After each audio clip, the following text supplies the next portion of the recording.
यहाँ से स्टार्ट करेंगे। BCW BPSC कॉन्सेप्ट वाला, इसका यहाँ पर फुल लेंथ टेस्ट है बिहार PCS के लिए, ठीक है। टेस्ट नंबर 3 हम लोग देखेंगे यहाँ से, राइट। टेस्ट नंबर तीसरा देखेंगे, और यहाँ से जो पेपर और भी हैं यहाँ पर, जैसे कि KGS का है, ठीक है, और यहाँ पर एडिटोरिया का, इन सब के ऊपर हम लोग फुल पेपर कर रहे हैं, फुल लेंथ सब आप देख सकते हो, राइट। आते हैं, स्टार्ट करते हैं टेस्ट नंबर 3 को फुल, और पहला क्वेश्चन से स्टार्ट करेंगे। पार्ट 1 पार्ट 2 में इसको कवर करेंगे। आते क्वेश्चन नंबर 1 से देखते हैं।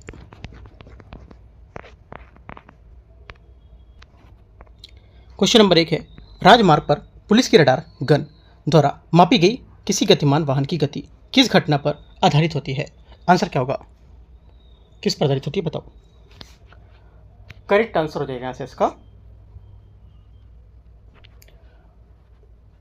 ये हो जाएगा यहाँ से पहला, इसका हो जाएगा डॉपलर प्रभाव। बी यहाँ से करेक्ट आंसर होगा इसका, ठीक है। डॉपलर प्रभाव करेक्ट आंसर है, क्योंकि जो वाहनों की गति मापने के लिए यहाँ पर रडार गन का डॉपलर प्रभाव, डॉपलर विस्थापन के सिद्धांत पर काम करती है। ये कैसे काम करेगी? जब रडार गन किसी गतिमान वाहन की ओर विद्युत चुम्बकीय तरंगों, रेडियो अथवा सूक्ष्म तरंगों के संकेत प्रेषित करती है, तो वाहन से परावर्तित होकर लौटने वाली तरंग आवर्ती में परिवर्तित हो जाती है, और वाहन रडार की ओर आ जाता है, आना प्रतीत होता है, और परिवर्तित तरंगों को आवर्ती बढ़ जाती है।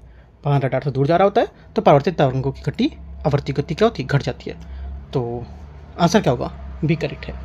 क्वेश्चन नंबर 2, ध्वनि तरंगों के बारे में विचार करना है। पहली बात है, ध्वनि निर्वात में संचरित नहीं हो सकती है, क्योंकि इसके प्रसार के लिए भौतिक माध्यम की आवश्यकता होती है। पहली बात क्या होगी? दूसरे का पहला स्टेटमेंट यहाँ से क्या होगा? करेक्ट है। सेकेंड, ध्वनि तरंग के माध्यम से कण तरंग के प्रसार की दिशा में लंबवत ऊपर नीचे गति करता रहता है। सेकेंड बात क्या होगी? सेकेंड बात यहाँ से इसकी ये गलत हो जाएगी, ये करेक्ट नहीं है, क्योंकि ध्वनि तरंगें अंतर तरंगें होती हैं, जिसमें माध्यम के कण तरंग के प्रसार की दिशा में समानांतर आगे पीछे दोलन करते रहते हैं, ना कि प्रसार की दिशा में लंबवत, ठीक है। सेकेंड यहाँ पे गलत होगा, पहला करेक्ट है, तो एक आंसर है। क्वेश्चन नंबर 3, वायुमंडल में वर्षा की बूंदों के साथ सूर्य के प्रकाश की जो अंतर क्रिया है, उसके इंद्रधनुष का निर्माण होता है, ठीक है। और निम्नलिखित में से कौन सा विकल्प यहाँ पर इस घटना का सर्वश्रेष्ठ व्याख्या करता है? तीसरे का करेक्ट आंसर हो जाएगा यहाँ से, ये केवल वर्ण विक्षेपण, अपवर्तन तथा आंतरिक परिवर्तन इसका सही आंसर होगा। तीसरे का सी यहाँ से आंसर होगा, क्योंकि यहाँ पर इंद्रधनुष का निर्माण तब होता है जब सूर्य का प्रकाश वायुमंडल में निलंबित सूक्ष्म जल द्वारा होकर गुजरता है, और ये जो बूंदें होती हैं छोटे प्रिज्म की भांति काम करती हैं, और 3 प्रकार की घटनाओं को संयुक्त प्रभाव इंद्रधनुष का निर्माण करेंगी। करेक्ट आंसर तीसरे का सी सही है। क्वेश्चन 4, वैज्ञानिक जो है ग्रेविटॉन नामक दूरस्थ ग्रह का अवलोकन कर रहे हैं, जिसका द्रव्यमान पृथ्वी के द्रव्यमान के समान है, किंतु उसका आकार धीरे धीरे क्या हो रहा है? छोटा होता जा रहा है, और त्रिज्या थोड़ी घट जा रही है, जबकि यहाँ पर उसका द्रव्यमान पूर्णतः अपवर्तित रहता है। एक अंतरिक्ष यात्री इस ग्रह की सतह पर खड़ा है, उसके हाथ में एक स्प्रिंग तुला है जिसमें चट्टान लटकी हुई है, तो आंसर क्या होगा इसका?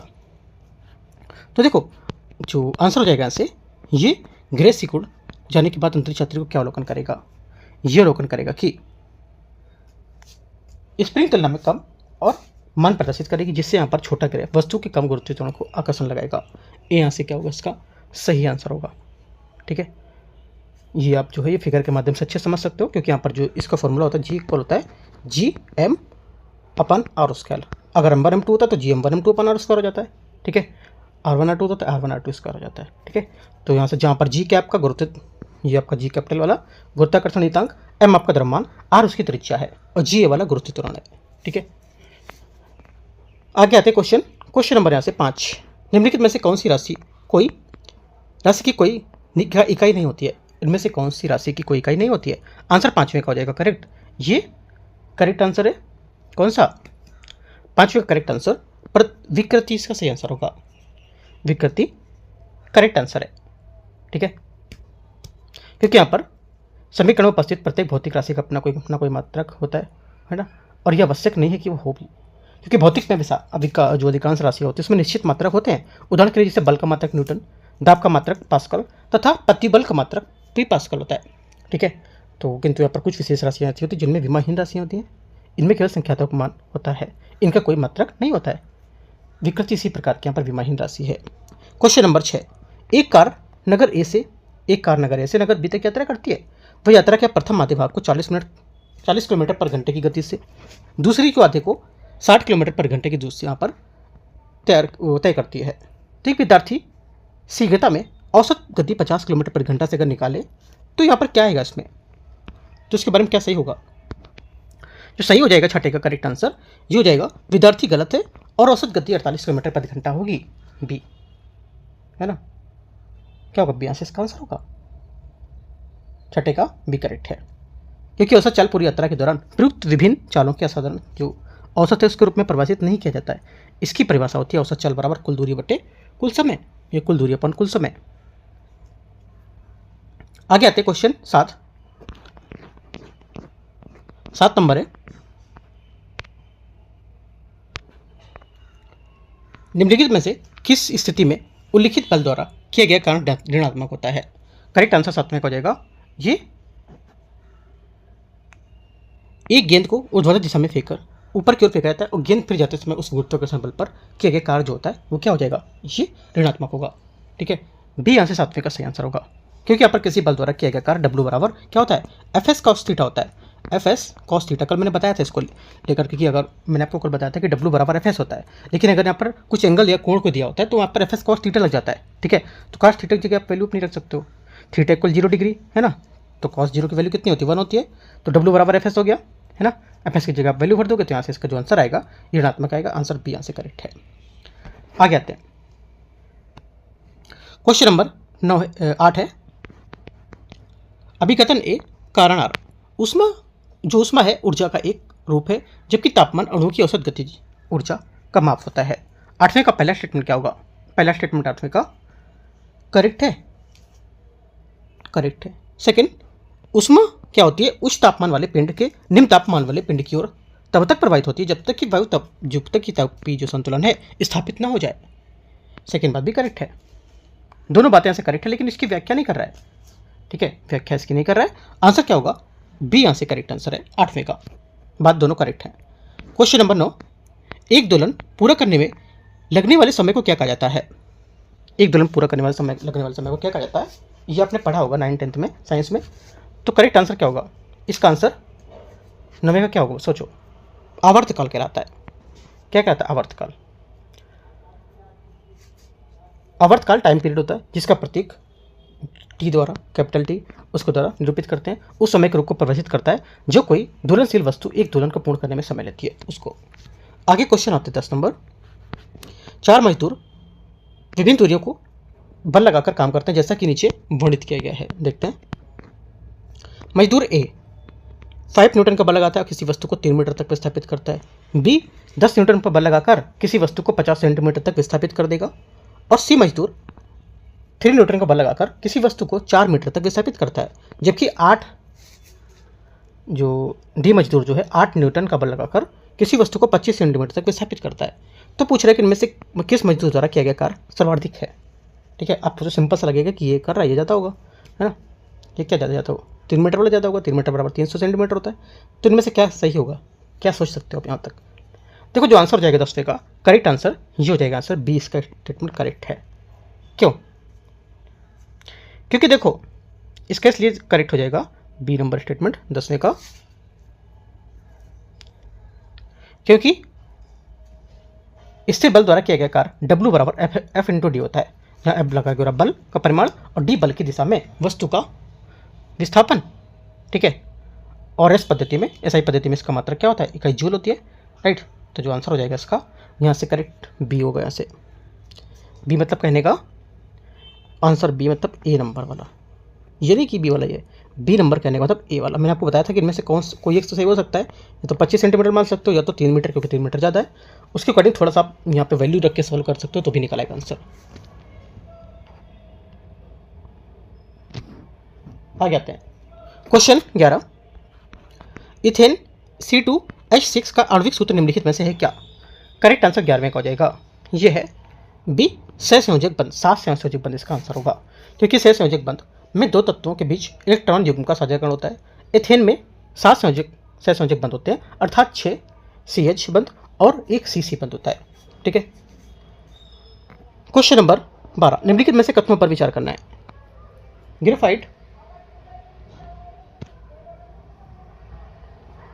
ग्रेफाइट और डायमंड कार्बन के अपर रूप एलोट्रोप्स हैं। पहला, 12वें का पहला स्टेटमेंट क्या होगा, यहाँ से करेक्ट है।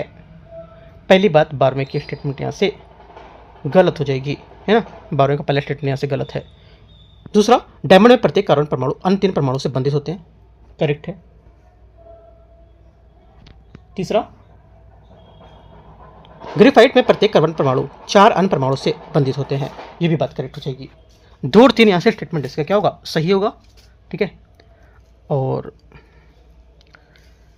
इसमें कुछ और तो इतना खास इंपॉर्टेंट नहीं है, तो आंसर क्या होगा, 2 और 3 करेक्ट है, बी। आगे क्वेश्चन आते हैं। क्वेश्चन नंबर 13 निम्नलिखित पर विचार करना है। शुद्ध लोहा आयरन बहुत ही नरम होता है, पहली बात। 13 का स्टेटमेंट क्या होगा, 13 का पहला स्टेटमेंट यहाँ से करेक्ट है। सेकंड, स्टेनलेस स्टील कठोर होता है और जंग नहीं लगती है, सही है। लोहे में जब लोहे में निकेल और क्रोमियम के साथ मिलाया जाता है तो स्टेनलेस स्टील प्राप्त होती है। तीनों बातें सही है।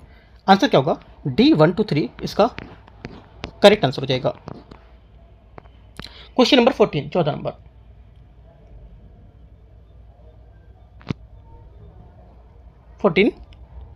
निम्नलिखित में से कौन रासायनिक अभिक्रिया का उदाहरण है। आंसर क्या होगा,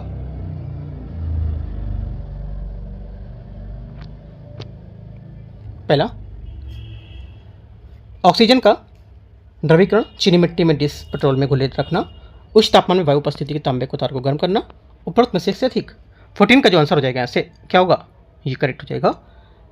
उच्च तापमान पर वायु उपस्थिति में तांबे तार को गर्म करना, ये क्या होगा, रासायनिक अभिक्रिया का एग्जाम्पल है एक तरह से, ठीक है।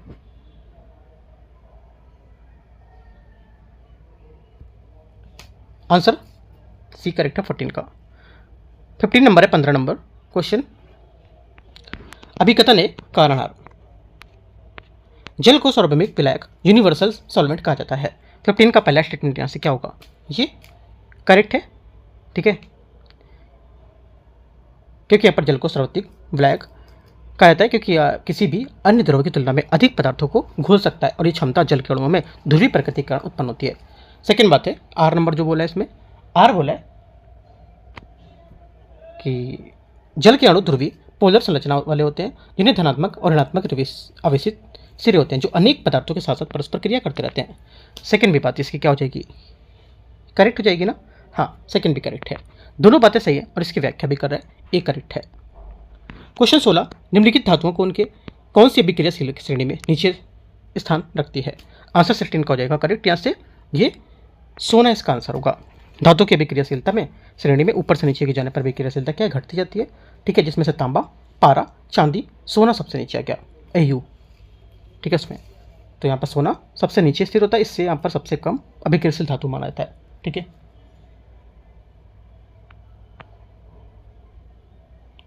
आगे क्वेश्चन 17, नीचे दिए गए विकल्प में से कौन सुगंधित एरोमेटिक हाइड्रोकार्बन है। करेक्ट आंसर 17 का यहाँ से क्या होगा, 17 का डी करेक्ट है।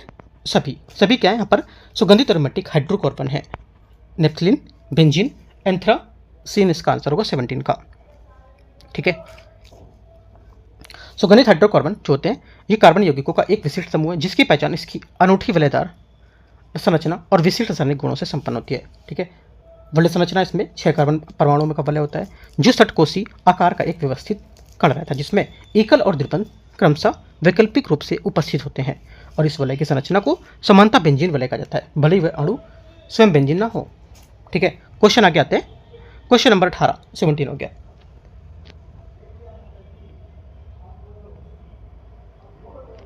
आगे आते हैं क्वेश्चन नंबर 18 नंबर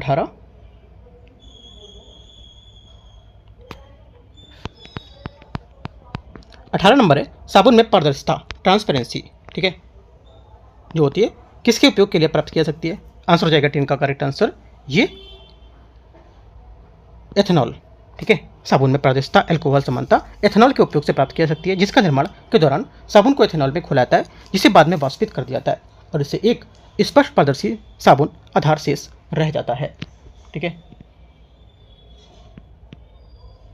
आगे आते हैं क्वेश्चन 19 19 नंबर, यहाँ से बी करेक्ट है इसका answer. Question number D correct है, बी नहीं बी, डी 2 केवल था ना, तो केवल 2, डी। 19 नंबर है, नीचे दिए गए पर कथन पर विचार करना है, कौन सा विद्युत धनात्मकता इलेक्ट्रॉन या इलेक्ट्रोपॉजिटिव है। 19 का करेक्ट आंसर क्या होगा? 19 का आंसर हो जाएगा ऐसे, ये CGM इसका आंसर होगा। क्या होगा? CGM करेक्ट आंसर होगा ऐसे इसका, राइट। क्योंकि विद्युत धनात्मक तत्व होते हैं जो इलेक्ट्रॉन को त्याग और धनाभिषिक्त आयन बनाते हैं, और अवर सारणी के समूह में एक तत्व जिन्हें क्षार धातुएं कहा जाता है तथा समूह 2 के तत्व जिन्हें क्षारीय मृदा धातुएं कहा जाता है, और समानतः सर्वाधिक विद्युत धनात्मक तत्व होती हैं। विद्युत धनात्मक तत्व अपनी निम्न आयनीकरण ऊर्जा के कारण आसानी से इलेक्ट्रॉन का त्याग करती हैं। करेक्ट आंसर 19 का सी करेक्ट है। क्वेश्चन नंबर 20 है। क्वेश्चन 20 है, अभिकथन ए कारणार उत्प्रेरक कटलिस्ट जोड़ने के साम्यावस्था की स्थिति कोई परिवर्तन नहीं होता है। 20वें का पहला स्टेटमेंट क्या होगा? यहाँ से करेक्ट है, उत्प्रेरक अग्रगामी और प्रतिगामी दोनों अभिक्रियाएं की दर क्या होती है? समान रूप से क्या करते हैं? बढ़ाते हैं। सेकेंड बात भी यहाँ से करेक्ट है, दोनों बातें सही है, क्योंकि अपर साम्यावस्था में जो स्थिति होती है उसमें साम्याक जो होता है उस पर निर्भर करती है, जो केवल तापमान द्वारा निर्धारित होता है। उत्प्रेरक तापमान संताओं अथवा के मान में कोई परिवर्तन नहीं करता है, और साम्यावस्था की स्थिति अपवर्तित रहती है। ठीक है, आगे आते हैं क्वेश्चन नंबर 21 ए करेक्ट है। 21 नंबर है, पादप समूहों की समानता जो विशेषताएं होती है उसके संबंध में कौन सा सही है? 21 में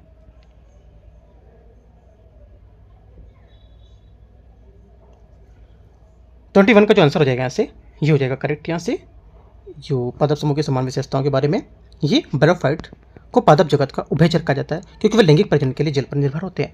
क्या होगा? सी करेक्ट आंसर 21 का होगा। 22 नंबर है, 22 नंबर क्वेश्चन। 22 नंबर है, मानव पाचन तंत्र और उसके एंजाइमों के संबंध में विचार करने कौन सा सही होगा? 22वें में पहली बात है, इसमें बोले कि यकृत द्वारा स्रावित पित्तरस का अत्यंत शक्तिशाली पाचक एंजाइम होते हैं जो प्रोटीन को विघटन करते हैं। गलत है, क्योंकि जो इसमें लार में उपस्थित सलाइवरी एमाइलेज मुख गुहा में जटिल स्टार्चरों का सरल सरका में तोड़ता है। बी क्या होगा? इसका आंसर होगा मानव पाचन तंत्र के एंजाइम के बारे में, ये बात इसकी करेक्ट है, बी नंबर। ठीक है,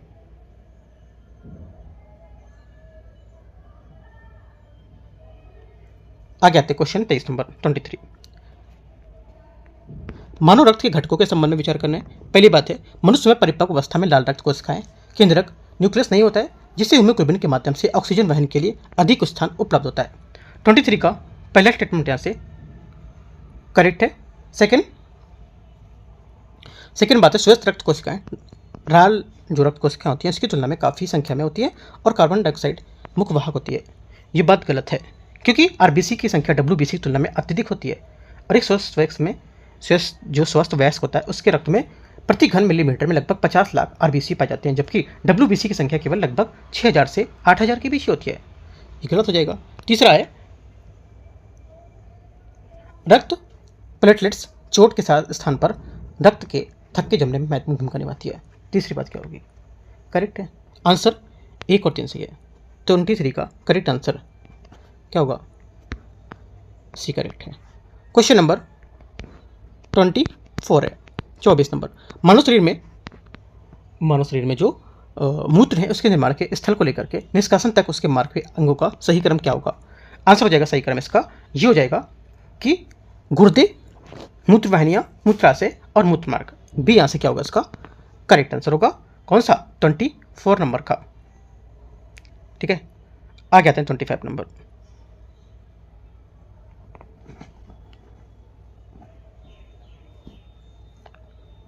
है, निम्नलिखित में से कौन सा विटामिन और उसके अभाव होने वाले कारण के रोगों के बारे में कौन सा सही युग्म है? इसका 25वें का देखो, 25वें का जो सही युग्म है वो हो जाएगा आपका यहाँ से, एक तो विटामिन ए रेटिनॉल रतौंधी नेट ब्लाइंडनेस जिसको बोलते हैं। ठीक है, सेकंड विटामिन सी स्कॉर्बिक अम्ल, इसका रूम में सोड़ों का स्राव भरने को देरी होती है जो, वो सही बात है।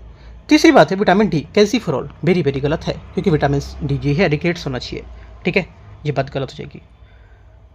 आंसर क्या होगा? 1 2 करेक्ट है, ए। 26 नंबर है, मानव शरीर में आवश्यक खनिज की भूमिकाओं के संबंध में विचार करना है। आयरन लोहा हीमोग्लोबिन का एक अनिवार्य घटक है जो रक्त में ऑक्सीजन के परिवहन के लिए उत्तरदायी प्रोटीन होता है। 26 का पहला स्टेटमेंट क्या होगा? 26 का पहला स्टेटमेंट यहाँ से करेक्ट है, सही बात है। सेकेंड बात, आयोडीन थायराइड ग्रंथि द्वारा थायरॉक्सिन हार्मोन के संश्लेषण के लिए सक्रिय रूप से आवश्यक होता है, जो मूल अपचय की क्रियाओं को नियंत्रित करता है। सेकेंड बात इसकी ये ए भी करेक्ट हो जाएगी। तीसरी बात है, तीसरा दे रखा है, तीसरा दे रखा है कैल्शियम जो है ये केवल हड्डियों, दांतों, ठीक है, को कठोरता से प्रदान करता है और उसके लिए आवश्यक होता है, कठोरता प्रदान करने के लिए आवश्यक होता है। तीसरी बात क्या होगी? तीसरी बात यहाँ से गलत है, क्योंकि यद्यपि शरीर में लगभग 99% कैल्शियम का संरचनात्मक भंडार हड्डी और दांतों में होता है, और फिर भी शेष 1% आयनित कैल्शियम जो रक्त एवं ऊतकों में परिसंचित होता है उसके जीवन निर्वाह में कुल अत्यंत आवश्यक मानाता है। ये रक्त के थक्काकरण मार्ग जो होता है उसमें फैक्टर के रूप में काम करता है, ठीक है। तो सिर्फ 1 2 करेक्ट है, इसका आंसर यहाँ से क्या होगा? ए।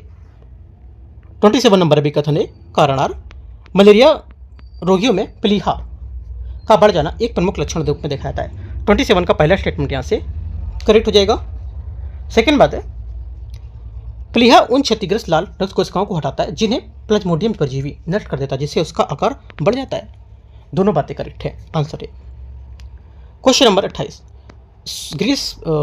शुष्क ग्रीष्म ऋतु के महीनों में पौधों को जीवित रहने के लिए जल का संरक्षण करना आवश्यक होता है।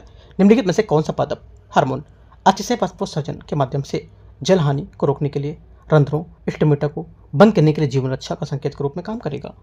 28 का आंसर क्या होगा? 28 का सही आंसर यहाँ हो जाएगा आपका ये एब्सिसिक एसिड करेक्ट आंसर होगा इसका, ठीक है। 29 नंबर है 29 निम्नलिखित में से किस हार्मोन को उपयुक्त लड़ो या भागो फाइट और फ्लाइट हार्मोन कहा जाता है जो अचानक तनाव या भय की आपातकालीन स्थितियों में भी स्रावित होता रहता है? 29 का आंसर क्या होगा? 29 का सही आंसर यहाँ हो जाएगा बी एड्रेनलिन, इसका सही आंसर है, ठीक है। क्वेश्चन 30 निम्नलिखित में से मानव शरीर में महत्वपूर्ण अंगों को उनके प्राथमिक नियामक और संरचनात्मक कार्यों से मिलान करना है, ठीक है। करते हैं मिलान, देखते हैं 29 30 में मिलान करेंगे तो यहाँ पे क्या आएगा आंसर, देखते हैं। पहला आएगा मेडुला ऑब्लोंगाटा अनैच्छिक क्रियाओं के श्वसन हृदय गति को रक्षा को नियंत्रित करता है। सेकेंड बात सेरिबलम जो है ये जिसे लघु मस्तिष्क भी कहा जाता है और ये पश्च मस्तिष्क की एक संरचना होती है। ये मांसपेशियों के संकुचन की शुरुआत नहीं करता बल्कि उसे परिष्कृत करता है, सही है। तीसरा पैंक्रियास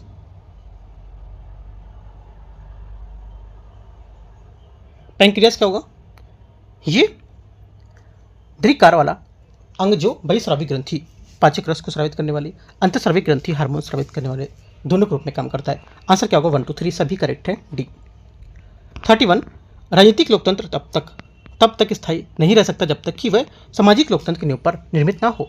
31 का जो आंसर हो जाएगा यहाँ पर ये कहा था बी आर अम्बेडकर, इसका सही आंसर होगा।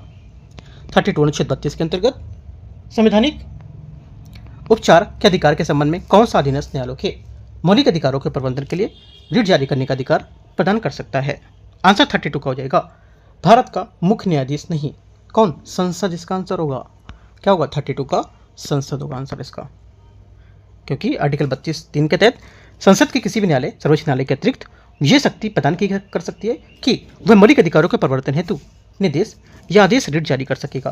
तथापि इस प्रावधान में उच्च न्यायालय को शामिल नहीं किया गया था क्योंकि अनुच्छेद 226 के अंतर्गत पहले से ही रिट का क्षेत्राधिकार इसको प्राप्त है। क्वेश्चन नंबर 33 भारतीय संविधान का कौन सा अनुच्छेद अपने नागरिकों के लिए समान नागरिक संहिता यूसीसी का प्रावधान करता है? करेक्ट आंसर हो जाएगा 33 का, यहाँ से क्या होगा? 33 का करेक्ट आंसर अनुच्छेद 44 बी यहाँ से करेक्ट आंसर है।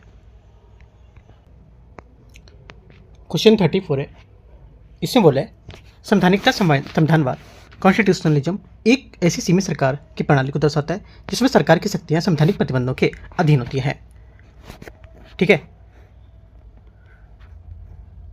आंसर क्या होगा? पहले का इसमें जो स्टेटमेंट है, पहले का जो स्टेटमेंट हो जाएगा 34 के यहाँ से ये करेक्ट है, ठीक है। सेकंड बात है राज्य के नीति निर्देशक तत्व डीपीएसपी मुख्य रूप से संवैधानिकता के विचार समर्थन करती है। सेकंड बात क्या होगा?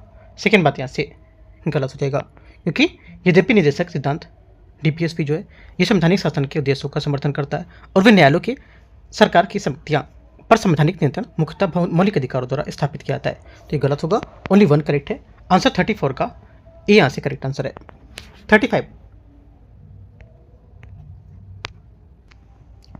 35 नंबर है यहाँ से, इसमें बोले भारतीय संविधान की प्रस्तावना के संबंध में विचार करना है कौन सा सही होगा, ठीक है, यहाँ से जो सही है 35 में ये हो जाएगा, ये संविधान का अभिन्न अंग है लेकिन न्यायालयों में प्रवर्तनी इन्फोर्सेबल नहीं होगा। ये स्टेटमेंट इसका करेक्ट हो जाएगा। ठीक है, सी नंबर। आगे आते हैं 36 नंबर।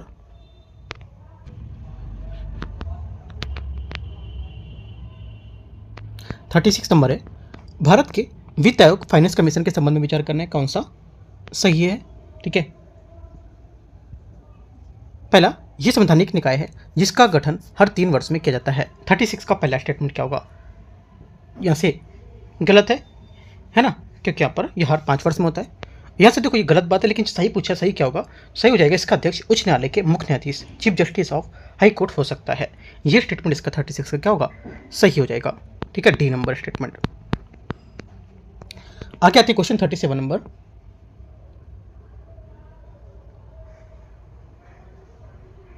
आगे आते हैं 37, भारतीय संविधान की प्रस्तावना में संशोधन के संबंध में कौन सा सही होगा। 37 का बताओ क्या होगा सही। इसमें देखो, इसमें ये प्रस्तावना की केवल एक बार वर्ष 1976 में 42वें संविधान संशोधन अधिनियम द्वारा संशोधन किया गया था। सी क्या होगा, 37 का करेक्ट आंसर है, क्योंकि संविधान के प्रारंभ के बाद से प्रस्तावना में केवल एक बार संशोधन किया गया था, 42वें संविधान संशोधन समिति अधिनियम 1976 में। ठीक है, और इसके द्वारा प्रस्तावना में समाजवादी, धर्मनिरपेक्ष और अखंडता सब जोड़े गए थे। ठीक है,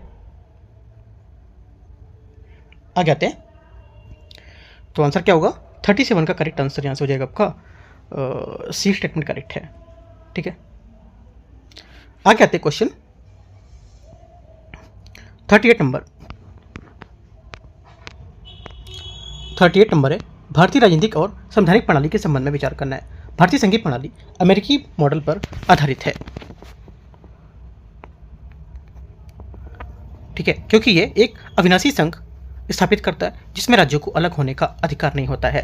38 का पहला स्टेटमेंट क्या होगा, पहला स्टेटमेंट यहाँ से गलत है, क्योंकि भारतीय संघीय व्यवस्था अमेरिकी मॉडल पर नहीं बल्कि कनाडाई मॉडल पर आधारित है। पहली बात गलत हो जाएगी। ठीक है, दूसरी बात यहाँ से, दूसरी बात हो जाएगी यहाँ पर, इसमें बोला है कैबिनेट शब्द भारतीय संविधान के अनुच्छेद 352 आर्टिकल के अंतर्गत स्पष्ट रूप से उल्लिखित है और परिभाषित है, जिसे 44वें संविधान संशोधन अधिनियम 1978 द्वारा जोड़ा गया था। ये बात करेक्ट है। ठीक है, आंसर क्या होगा, आंसर हो जाएगा यहाँ से आपका ओनली 2 करेक्ट है, 38 का बी आंसर करेक्ट हो जाएगा यहाँ से। ठीक है, यहाँ से क्वेश्चन नंबर 39 है। इसमें बोला है निम्नलिखित में से कौन सा मौलिक अधिकारों की विशेषता नहीं है। ठीक है, विशेषता नहीं है, आंसर हो जाएगा यहाँ से क्या होगा, करेक्ट, करेक्ट आंसर हो जाएगा जो मौलिक अधिकारों की विशेषता इसमें से नहीं है, तो करेक्ट आंसर यहाँ से आपका होगा सी स्टेटमेंट। इसे संसद के साधारण जो अधिनियम है ऑर्डिनरी एक्ट ऑफ पार्लियामेंट की तरह या क्या कहता है सीमित किया जा सकता है। सी यहाँ से करेक्ट आंसर होगा इसमें। ठीक है, क्वेश्चन नंबर 40 नंबर है भारतीय संविधान के अनुच्छेद 341 के अंतर्गत बिहार राज्य के संबंध में किसी जाति, नस्ल या जनजाति को अनुसूचित जाति के रूप में आधिकारिक रूप से निर्दिष्ट करने का अधिकार किस प्राधिकारी को प्राप्त होता है।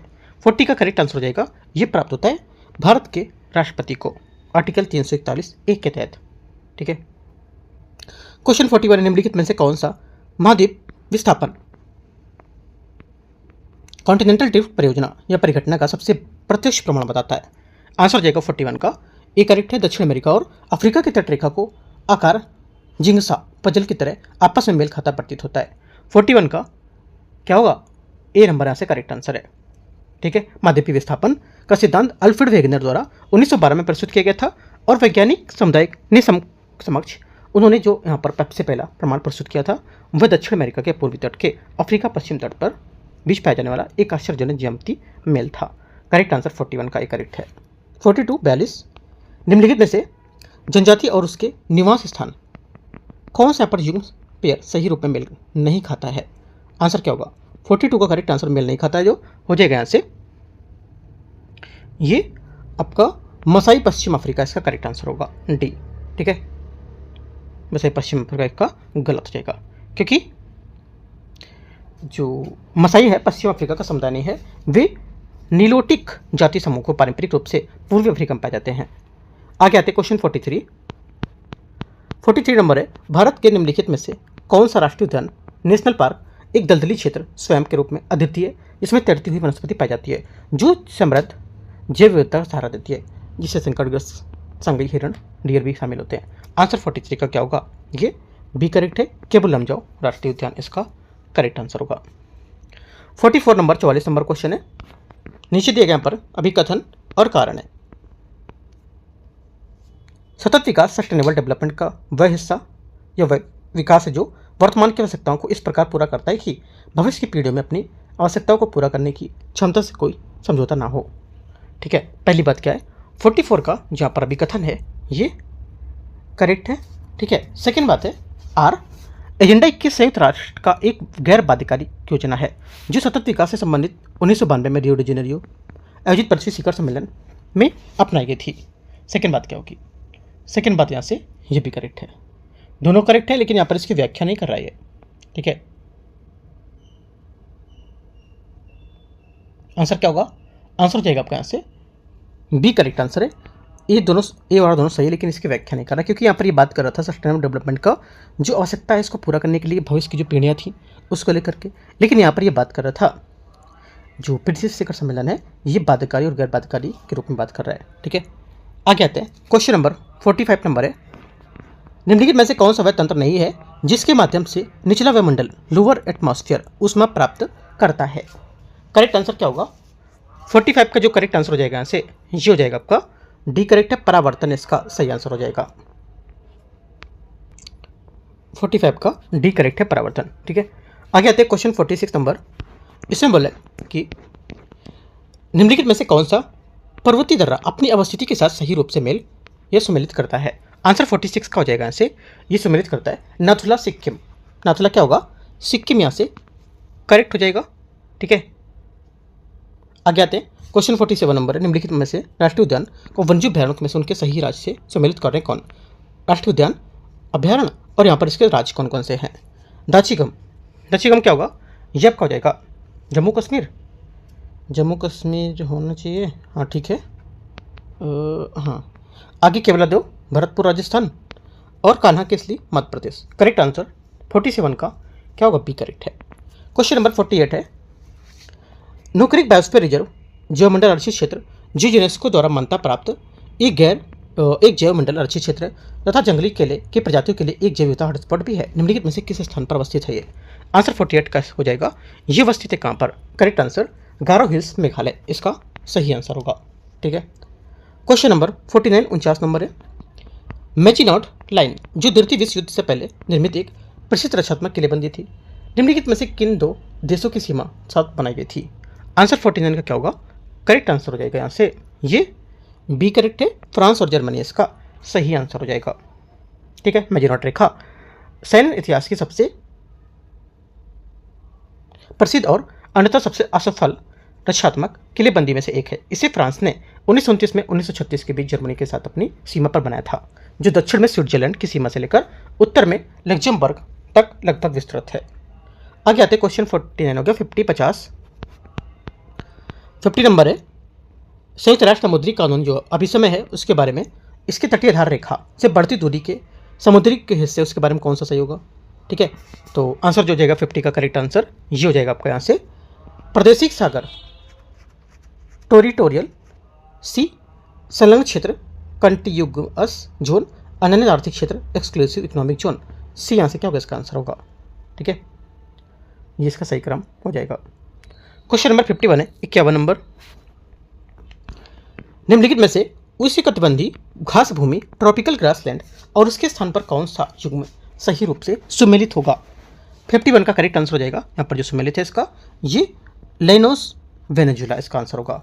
ठीक है, करेक्ट आंसर, राइट। आगे आते हैं क्वेश्चन 52, भारत का 16 घास भूमि ग्रासलैंड के संबंध में विचार करने कौन सा सही होगा।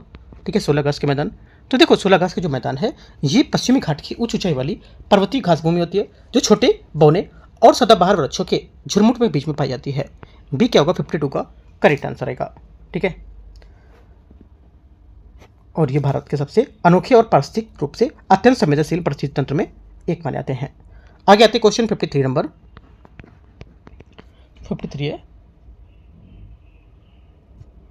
इसमें बोला है निम्नलिखित में से राष्ट्रीय उद्यान, नेशनल पार्क और उसके भीतर बहने वाली नदियों का सही युग्म यहाँ पर कौन सा सम्मिलित कर रहा है। 53 का आंसर हो जाएगा सैलेंट वैली राष्ट्रीय उद्यान, कुंती कुंतीपुझा नदी इसका आंसर होगा। सैलेंट वैली राष्ट्रीय उद्यान केरल के पलक्कड़ जिले में स्थित भारत की सबसे शुद्ध और लगभग अविकृत उष्णकटिबंधीय वर्षावन परिस्थिति तंत्र में एक मानी जाती है। इस उद्यान का नाम यहाँ झिंगुरी, जो झिंगुरी होते हैं उनकी भिनभिनाहट क्रिया पर जिम्मेदार होती है, उल्लेखनीय रूप से अनुपस्थित होते हैं, उसके कारण पड़ा है, जिसके कारण इस घाटी में सामान्य शांति बनी रहती है। और कुंतीझा नदी जो है, जिसे कुंती नदी भी कहा जाता है, वो सैलेंट वैली के मध्य से होकर बहती है। क्वेश्चन 54 54 नंबर है, प्रदीपी भारत की निम्नलिखित में से पर्वत श्रृंखला में से इसको उत्तर से दक्षिण के क्रम में लगाना है, कौन सा होगा? उत्तर से दक्षिण क्रम में लगाएंगे तो आंसर 54 को हो जाएगा करेक्ट यहाँ से। ये पहला नल्लामला हिल्स, ठीक है, दूसरा आपका हो जाएगा यहाँ से जावड़ी या जवादी हिल्स, तीसरा आपको हो जाएगा शिवराय हिल्स, चौथा आपको हो जाएगा इलायची या कार्डमम हिल। 1 2 3 4 करेक्ट यहाँ पर से होगा। 55 नंबर है, उत्तराखंड निम्नलिखित में से प्रयाग और नदी संगमों के बीच जो जहाँ मिलती है वो क्या होगा? देखते हैं इसमें। 55 में पहला देखो यहाँ से क्या होगा, ये जो विष्णु प्रयाग है, विष्णु प्रयाग क्या होगा? विष्णु प्रयाग आपका हो जाएगा 3 अलकनंदा और धौली गंगा, ठीक है। उसके बाद कर्णप्रयाग, अलकनंदा और पिंडार, रुद्रप्रयाग आपका हो जाएगा सी का 1 अलकनंदा और मंदाकिनी, द्वीप प्रयाग आपका हो जाएगा अलकनंदा और भागीरथी। करेक्ट आंसर यहाँ से क्या होगा? 55 का ए करेक्ट है। ए मतलब ए का 3, बी का 4, सी का 1 और डी का 2। क्वेश्चन नंबर 56 नंबर क्वेश्चन है, भारत में पुर्तगाली व्यापार नियंत्रण के संबंध में काफिला शब्द का अर्थ क्या है? काफिला शब्द का अर्थ जो है क्या होगा? करेक्ट आंसर 56 का हो जाएगा। इसका अर्थ है कि स्थानीय छोटे व्यापारी जहाजों का एक काफिला जिसे पुर्तगाली भेड़ों द्वारा सुरक्षा प्रदान की जाती थी। 56 का क्या होगा? बी स्टेटमेंट यहाँ से करेक्ट आंसर है। 57 नंबर, ब्रिटिश चित्रकला लखनऊ का राहत रिलीफ ऑफ लखनऊ जो 1857 के विद्रोह के दौरान ब्रिटिश नायकों के उदारकर्ता के रूप में दर्शाती थी, निम्नलिखित में से किस कलाकार द्वारा बनाई गई थी? आंसर 57 का हो जाएगा, ये बनाई गई थी थॉमस जेम्स बर्कर के द्वारा, ठीक है। लखनऊ का राहत चित्र थॉमस जेम्स बर्कर द्वारा 1859 में बनाया गया था। यह 1857 के विद्रोह का एक ब्रिटिश चित्रात्मक प्रतिनिधित्व था। यह चित्र उन छवियों की श्रेणी में संबंधित है जो ब्रिटिश नायकों की महामहिम खंडन करती है और जिन्हें अंग्रेजों ने बचाते हुए विद्रोहियों को दबाते हुए दर्शाया गया था। 58 नंबर क्वेश्चन है, भारत में शिक्षा एवं प्रेस की विकास के बारे में विचार करना है। लॉर्ड मैकाले के मिन्नट ने शिक्षा संबंधी विवाद को इंग्लिशिस्ट के पक्ष में सुलझाया और अंग्रेजी भाषा के माध्यम से पश्चिमी शिक्षा में समर्थन किया था। 58 का पहला स्टेटमेंट यहाँ से क्या होगा? पहला स्टेटमेंट यहाँ से इसका जो होगा करेक्ट है। सेकेंड बात है, वुड डिस्पैच ने शिक्षा को मुख्य रूप से उच्च और मध्यम वर्गों के बीच सीमित रखकर डाउनवर्थ फिल्ट्रेशन थ्योरी अधोगामी निश्चय सिद्धांत को जारी रखा था। सेकेंड बात यहाँ से इसकी गलत होगी, ठीक है। तीसरी बात है, तीसरा बोला है कि वुड डिस्पैच ने उस शिक्षा के लिए अंग्रेजी के माध्यम को बनाने को लेकर स्कूली स्तर जो शिक्षा थी उसमें स्थानीय भाषाओं के माध्यम से बनाने की सिफारिश की थी। ये बात करेक्ट है। 1 और 3 सही है। आंसर यहाँ से क्या होगा? बी नंबर करेक्ट है। क्वेश्चन नंबर 59 नंबर है, निम्नलिखित कथनों पर सही घटनाओं को कालक्रम के अनुसार व्यवस्थित करना है। 59 का आंसर देखेंगे कौन सा यहाँ पर कालक्रम के अनुसार व्यवस्थित करता है। देखो पहला आपका हो जाएगा चाफेकर भाइयों के ब्रिटिश अधिकारियों की हत्या करना 1857 में, ठीक है, तो दूसरा हो गया। उसके बाद सावरकर बंधुओं द्वारा मित्र मेला अभिनव भारत की स्थापना की गई थी, ठीक है। उसके बाद क्या होगा आपका पहला, उसके बाद आपका आएगा तीसरा, खुदीराम बोस ने प्रफुल्ल चाकी ने किंग्सफोर्ड पर हमला किया था। उसके बाद चौथा आएगा आपका रासबिहारी बोस ने लॉर्ड हार्डिंग के हमले की आयोजन किया था। करेक्ट आंसर 2 1 3 4 59 का ए नंबर। क्वेश्चन 60, लखनऊ समझौते की कुछ इतिहासकारों द्वारा अक्सर आलोचना की जाती थी, क्यों? देखो अक्सर आलोचना की जाती थी क्योंकि इसने पृथक निर्वाचन क्षेत्रों में स्वीकार करके सांप्रदायिक प्रतिनिधित्व को वैधता प्रदान कर दी थी। सी इसका आंसर होगा 60 का, ठीक है।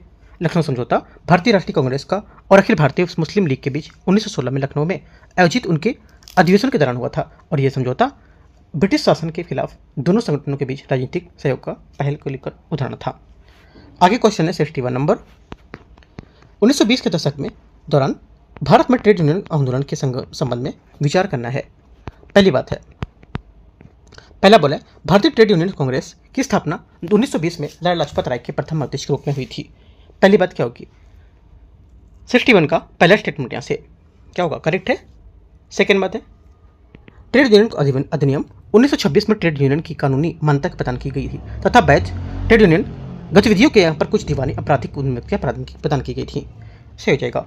तीसरी बात 1931 में NM जोशी ने AITUC मतलब भारतीय ट्रेड यूनियन कांग्रेस से अलग होकर एक समूह नेतृत्व किया था और all India trade union federation की स्थापना की थी। तीनों बातें सही है। आंसर यहाँ से क्या होगा, 1, 2 और 3 डी करेक्ट है।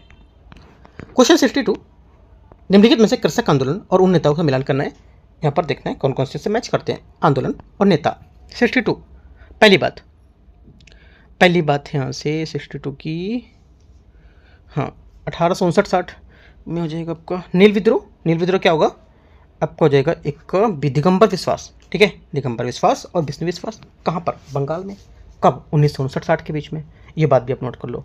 किसान सभा आंदोलन क्या होगा, ये हो जाएगा आपका बाबा रामचंद, ठीक है, कहाँ पर, उत्तर प्रदेश अवध, और 1920 में बारडोली सत्याग्रह कहाँ पर, तीसरे का ए वल्लभ भाई पटेल, है ना, और कहाँ पर, गुजरात में बारडोली सत्याग्रह 1928 में। एक आंदोलन आपका बचा मदारी पासी, है ना, एक आंदोलन मदारी पासी 1921 में, कहाँ पर, उत्तर प्रदेश में। करेक्ट आंसर 62 का 1 का बी, 2 का सी, 3 का ए, 4 का डी, ए करेक्ट है। क्वेश्चन नंबर 63 सूची को सूची 2 को मैच करना है, देखते हैं इसे। गाइड टू लंदन, है ना, गाइड टू लंदन 63, हाँ गाइड टू लंदन हो जाएगा आपका महात्मा गांधी, है ना, दिया हुआ है। और विदर इंडिया 1933 क्या होगा, जवाहरलाल नेहरू। अगला है Pakistan and the partition of India, क्या हो जाएगा, BR अम्बेडकर। और भारत श्रमजीवी शशिपद बनर्जी। करेक्ट आंसर यहाँ से ए करेक्ट है। क्वेश्चन नंबर 64 नंबर है, स्वराज पार्टी 1923 के संबंध में संसदीय विरोध पार्लियामेंट्री ऑब्स्ट्रक्शन की नीति का अर्थ क्या था, नीति का अर्थ था कि, करेक्ट आंसर कि यहाँ से औपनिवेशिक कानूनों को रोकने के लिए परिषदों का उपयोग करना था। 1 जनवरी 1923 को इलाहाबाद में CR दास और मोतीलाल नेहरू द्वारा इनका गठन किया गया था और सहयोग आंदोलन के स्थगन के बाद कांग्रेस के भीतर परिषद काउंसिल में प्रवेश को लेकर उत्पन्न मतभेदों के कारण बना था। परिवर्तन प्रो चेंजर्स काउंसिल में प्रवेश समर्थक थे और उन्होंने अपनी परिवर्तन विरोधी नो चेंजर्स नीति का विरोध करते हुए दिखाया था। उद्देश्य क्या था कि इसमें परिषदों में प्रवेश को लेकर भीतरी ब्रिटिश शासन का विरोध करना बताया गया था। क्वेश्चन नंबर 65 आते हैं 65 नंबर, सविनय अवज्ञा आंदोलन के बारे में विचार करने। यह आंदोलन महात्मा गांधी द्वारा दांडी पहुंचने और नमक तोड़ने के बाद औपचारिक रूप से प्रारंभ किया गया था। 65 का पहला स्टेटमेंट यहाँ से क्या होगा, पहला स्टेटमेंट यहाँ से 65 का क्या होगा, करेक्ट है। सेकंड बात है नमक सत्याग्रह केवल गुजरात तक ही सीमित रहा था, अन्य प्रांतों में नहीं फैला था, यह बात इसकी गलत हो जाएगी। तीसरी बात है उत्तर पश्चिम सीमांत प्रांत में इस आंदोलन को खुदाई खिदमतगार संगठन के माध्यम से महत्वपूर्ण समर्थन प्राप्त हुआ था, तो ये करेक्ट है। 1 और 3 सही हो जाएंगे यहाँ से। आंसर क्या होगा, आंसर यहाँ से हो जाएगा आपका 1 और 3। 65 का करेक्ट आंसर बी। 65 नंबर हो गया। 66 निम्नलिखित में से कौन सा पुनः समझौते की विशेषता नहीं थी, पुनः समझौते की विशेषता में से कौन सी नहीं है, करेक्ट आंसर क्या होगा 66 का। 66 का हो जाएगा आपका ये दलित वर्गों की पृथक निर्वाचन क्षेत्र, इसका आंसर होगा 66 का सी, क्योंकि पुनः पैक्ट 24 सितंबर 1932 में पुनः पैक्ट डॉक्टर BR अम्बेडकर और मदन मोहन मालवीय के बीच हुआ था। एक समझौता था जो कम्युनल अवार्ड के खिलाफ यरवदा जेल में गांधी जी ने अनशन के दौरान हुआ था। इसमें प्रस्तावित दलित वर्ग के लिए पृथक निर्वाचन प्रणाली समाप्त करके संयुक्त निर्वाचन प्रणाली अपनाई गई थी। साथ ही प्रांतीय विधानसभाओं में उनकी आरक्षित सीटों को 71 से बढ़ाकर 148 कर दी गई थी तथा केंद्रीय विधानमंडल में 18% प्रतिनिधित्व प्रदान किया गया था। आगे आते question 67 number, all India depressed classes association के संबंध में विचार करना है, कौन सा गलत है, ठीक है, कौन सा गलत है 67 में। आंसर हो जाएगा अखिल भारतीय डिप्रेस्ड क्लासेस जो एसोसिएशन था उसने दलितों के लिए पृथक निर्वाचन के लिए अम्बेडकर की मांग का समर्थन किया था, ये बात यहाँ से गलत हो जाएगी, ठीक है। मांग के विरोध में थे, इनका प्रदर्शन नहीं किया था, मतलब इनके समर्थन नहीं किया था, इसके विरोध में थे। उनका मानना था कि पृथक निर्वाचन प्रणाली दलित समाज को स्थायी रूप से हिंदू मुख्य धारा है उससे अलग कर देगी। इसी वैचारिक मतभेद के कारण MC राजा ने बाद में हिंदू महासभा के बीच BS मुंगे के साथ यहाँ पर समझौता किया और जो निर्वाचन प्रणाली को समर्थन करता था। तो ये बात गलत हो जाएगी, इन्होंने समर्थन नहीं किया था। 68 नंबर है भारत छोड़ो आंदोलन 1942 के बारे में विचार करना है। भारत छोड़ो आंदोलन का प्रस्ताव जवाहरलाल नेहरू द्वारा प्रस्तुत किया गया था तथा सरदार पटेल द्वारा इसका समर्थन किया गया था। 68 का पहला स्टेटमेंट यहाँ से करेक्ट है। सेकेंड बात है, सेकेंड बोले अरुणा आसफ अली ने शीर्ष कांग्रेस के नेताओं की गिरफ्तारी को लेकर बाद ग्वालियर टैंक मैदान में राष्ट्रीय ध्वज फहराया था। करेक्ट है। तीसरा, भारतीय कम्युनिस्ट पार्टी भारत छोड़ो आंदोलन का समर्थन किया था। तीसरी बात गलत होगी। ठीक है, तीसरी बात यहाँ से गलत हो जाएगी इसकी। Congress party of India, Muslim league और हिंदू महासभा के इस आंदोलन के विरोध किया, क्योंकि इसलिए यहाँ पर पहला दूसरा करेक्ट है, तीसरा गलत हो जाएगा। आंसर क्या है? ए करेक्ट है। 69 नंबर है 69 नंबर, स्वतंत्रता के बाद रियासतों के एकीकरण के संबंध में विचार करना है। जूनागढ़ 1948 में आयोजित जनमत संग्रह के माध्यम से भारत में शामिल हुआ था। 69 का पहला स्टेटमेंट यहाँ से क्या होगा? ये करेक्ट है। सेकेंड बात है, हैदराबाद को ऑपरेशन पोलो नामक सैन्य कार्रवाई के माध्यम से भारत में विलय किया गया था। ये भी बात सही है। तीसरी बात है, जम्मू और कश्मीर को भारत में विलय विभाजन लागू होने से पहले ही कर दिया गया था। तीसरी बात क्या होगी? तीसरी बात यहाँ से गलत हो जाएगी, क्योंकि जम्मू कश्मीर विलय पत्र 24 अक्टूबर 1947 ठीक है लागू होने से पहले नहीं किया गया था। ओनली 1 2 करेक्ट है। 69 का आंसर एक करेक्ट हो जाएगा। क्वेश्चन 70, फॉरवर्ड ब्लॉक के गठन के संबंध में विचार करना है। सुभाष चंद्र बोस ने 1939 में कांग्रेस अध्यक्ष पद से इस्तीफा दे दिया था और देने के बाद फॉरवर्ड ब्लॉक की स्थापना की थी। 70 का पहला स्टेटमेंट यहाँ से क्या होगा? ये करेक्ट है। ठीक है। सेकेंड बात है, कांग्रेस के भीतर कम्युनिस्ट और अन्य वामपंथी समूह ने शुरुआती में ही बोस के फॉरवर्ड ब्लॉक का पूर्ण समर्थन किया था। सेकेंड बात गलत है। सेकेंड गलत हो जाएगा इसका, क्योंकि इनमें समर्थन प्रभावी समूह थे, इनमें समर्थन बोस का खुलकर नहीं किया था और कांग्रेस की एकता बनाए रखने के लिए मुक्त तटस्थ बने रहे थे। तीसरी बात है, जयप्रकाश नारायण और हेमन राय समर्थकों की कांग्रेस एकता बनाए रखने के लिए तटस्थ अपनाया था रुख। ये सही है। एक और चीज़ सही होगा 70 का आंसर यहाँ से सी। 71 है, अभिकथन कारणार इतिहास के पुनर्निर्माण के लिए अभिलेखों को प्राचीन साहित्यिक ग्रंथों की तुलना में अधिक विश्वसनीय स्रोत माना गया है, यह माना जाता है। 71 का पहला स्टेटमेंट क्या होगा? ये करेक्ट है। सेकेंड बात है, साहित्यिक रचनाओं को अक्सर बाद में प्रक्षेप और संशोधन किए गए, जबकि अभिलेख समानता समकालीन साक्ष्य प्रदान करना है। सेकेंड बात भी सही है, दोनों सही है, आंसर है। 72 72, भारतीय इतिहास में भूगोल की भूमिका पर विचार करना है। निम्नलिखित में से कौन से पर्वतीय दर्रे मध्य और पश्चिमी एशिया के भारत आक्रमणकारियों और प्रवासियों के लिए महत्वपूर्ण मार्ग प्रदान करते थे? आंसर हो जाएगा 72 का करेक्ट आंसर यहाँ से ये हो जाएगा आपका। एक तो देखो, एक तो आपको हो जाएगा यहाँ से खैबर दर्रा, बोलन दर्रा, गोमल दर्रा, तीन यहाँ से आंसर होंगे। ठीक है। उत्तर पश्चिम क्षेत्र में स्थित है, जो मुख्य रूप से प्रवेश द्वार के रूप में काम करते थे, जिनके माध्यम से कई विदेशी समूह जैसे आर्य, फारसी, यूनानी, कुषाण आदि भारतीय उपमहाद्वीप में आते थे और ये दर्रे भारत को मध्य और पश्चिम एशिया से जोड़ते थे और व्यापार, प्रवास तथा आक्रमण में भी महत्वपूर्ण भूमिका निभाते थे। इसके विपरीत शिव किला वर्तमान हिमाचल प्रदेश में स्थित है और हिमालय दर्रा है, जो मुख्यतः तिब्बत के साथ व्यापार और संचार से संबंधित रहा है, न कि मध्य एशिया में आक्रमण से। ठीक है। आंसर क्या होगा? आंसर भी करेक्ट है। आगे क्वेश्चन आते हैं 73 नंबर, ऋग्वैदिक समाज के संबंध में निम्नलिखित में से कौन सा कथन सही है?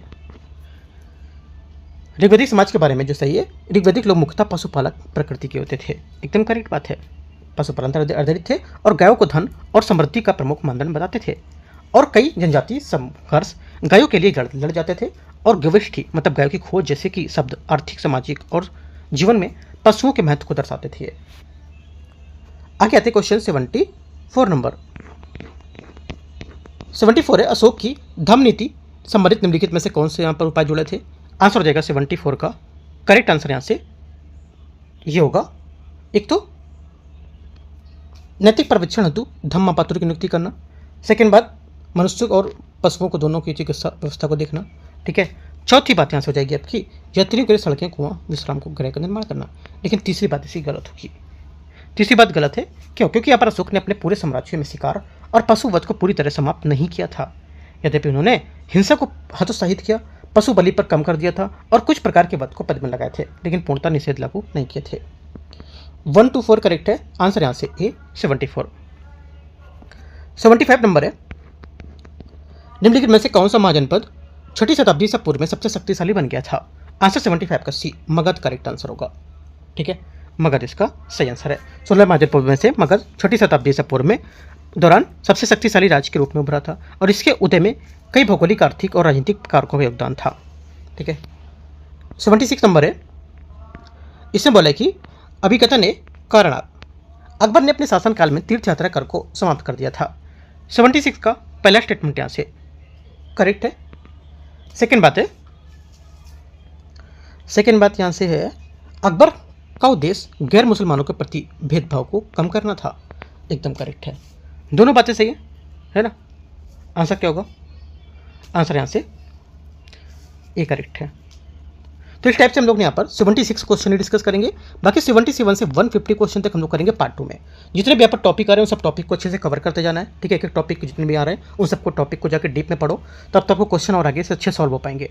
अगर सिर्फ क्वेश्चन के पे ही डिपेंड रहोगे तो क्वेश्चन आगे जब जो BPSC इसने घुमा दिया अगर, तो क्वेश्चन आप सॉल्व नहीं कर पाओगे। इसलिए जितने टॉपिक आ रहे हैं वो सब टॉपिक को जाके कवर करो। ठीक है, और साथ में अपना चैनल है DUKT, Delhi UPSC knowledge tech, इसको भी सब्सक्राइब करना है आपको। ठीक है, DUKT। ठीक है, तो इसको भी सब्सक्राइब करो। और अपना ही चैनल है क्योंकि यहाँ पर इसमें बैकअप के लिए इस चैनल को रखा गया है। राइट, यहाँ पर कुछ इसमें अगर नहीं मिलेगा तो वाले चैनल में आपको देखने को मिलेगा। अभी वीडियो खत्म हो रहा है, आप सर्च करो यूट्यूब पर दिल्ली UPSC नॉलेज टेक @ ऐसे लगाओ और सर्च कर लो, उसको सब्सक्राइब करना है। ठीक है, एंड करते हैं। बाकी आंसर राइटिंग हम लोग इसी में करेंगे और एकदम फ्री रहेगी, कोई आपसे चार्जेस नहीं लिया जाएगा। बस आपको इसको सब्सक्राइब करना है और ज़्यादातर लोगों को शेयर भी करना है। ठीक है, all the best, thank you.